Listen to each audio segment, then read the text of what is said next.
to the talk. Now, much of what I'm going to talk about is based on our experience in e-learning at the International Medical University.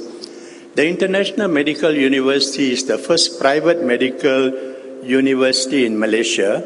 It is also, by student intake, the largest medical school in the country. We have a credit transfer program.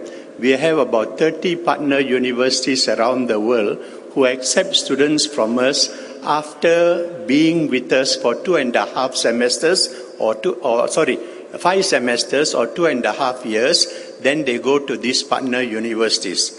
It's very important that the training they get from us is of sufficient caliber that these students are accepted by these partner universities, which are among the top universities in Australia, New Zealand, UK, Canada, and the US. Now, we have a outcome-based curriculum. This will be quite similar to the curriculum that is probably used in most medical schools, but we also recognize that it's not just important to educate our students in medical knowledge, but also to produce people who can work in the future world of the 21st century, who are able to manage their lives and manage and contribute to the care of their patients. So we need to produce 21st century learners, and that must be part of the curriculum of the university.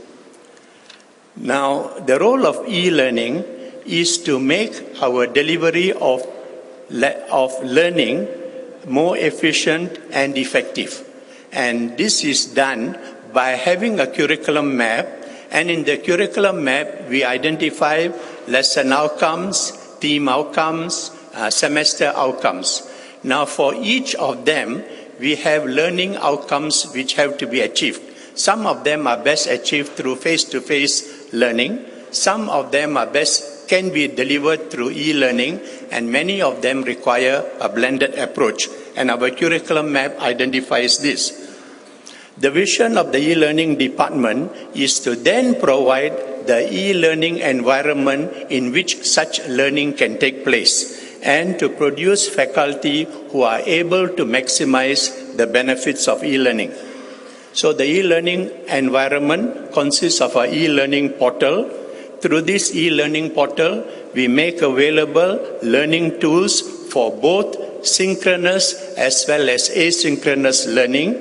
In addition, it is a repository for our learning materials, and many assessments, formative and summative, can be delivered through the e-learning portal. There are many e-learning methods available that can be utilized in learning. This includes making available learning materials like course notes and PowerPoint presentations and interactive presentations, but also e-forums, e-assignments, e-assessments, and so on, because it is higher order learning that we are interested in, not just the transmission and acquiring of information, but to produce students who are capable of learning for themselves and who will become lifelong learners. Now, I'm aware we are actually been in e-learning maybe for about 5 to 6 years since I joined the university. But I'm aware, for example, here Apollo has got their Medvarsity online. In fact, I think almost 20 years ago, I met Sangeeta Reddy, who made a presentation on Medvarsity in Kuala Lumpur, and many developments have taken place in this portal. But let me tell you some of the things we are doing. Now, the e-learning portal, you can actually at least see the front page of it at elearning.imu.edu.my, is the main delivery mechanism of our e-learning. And every program in the university has a space in the e-learning portal. As you can see, we are purely medically related program. Therefore, medicine, pharmacy, dentistry, nursing. We even have Chinese medicine and chiropractic medicine as part of the courses we make available. In addition, I want to talk about the learning spaces which we make available. I come to that in a short while. Now, if you were to click on any one of the spaces, say the medical program, for example, you will have the learning content and learning activities made available by semester. So, as you can see here, phase 1, semesters 1 to 5, the learning activities identified, and each learning activity will have an introduction, a course supervisor, a curriculum map, and learning outcomes identified. So students are clear what is expected of them. Now, the e-learning space are those bits of learning which are shared across curriculum. So this will include research methodology, statistics, medical law and ethics, and so on. Now, increasingly, we are finding that not only we teach faculty how to use resources like PowerPoint and documents, but we have to teach them things like blogging. We have to teach them how to use rapid learning tools, and we do this through an e-learning innovation lab. And when you get the slides, you can look at it. We have e-learning innovation awards to encourage faculty to create innovative e-learning, and all faculty at some time in their career have to pass a basic e-learning license. So the curriculum map creates learning plans. We think face-to-face time is too precious to be used in delivering content. So content is made available to the e-learning platform, and the face-to-face time is to encourage problem solving, critical thinking, and critical reasoning. And this is done by bringing real cases for discussion in the classes.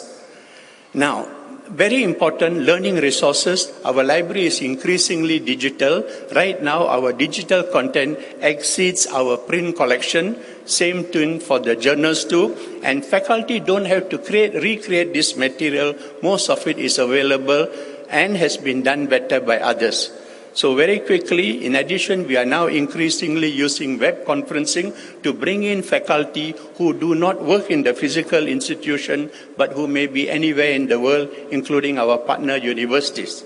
If you do a Google on IMU e-learning series, you'll be able to find, for example, content on e-learning done by the top people in the world, and I would encourage you to visit it.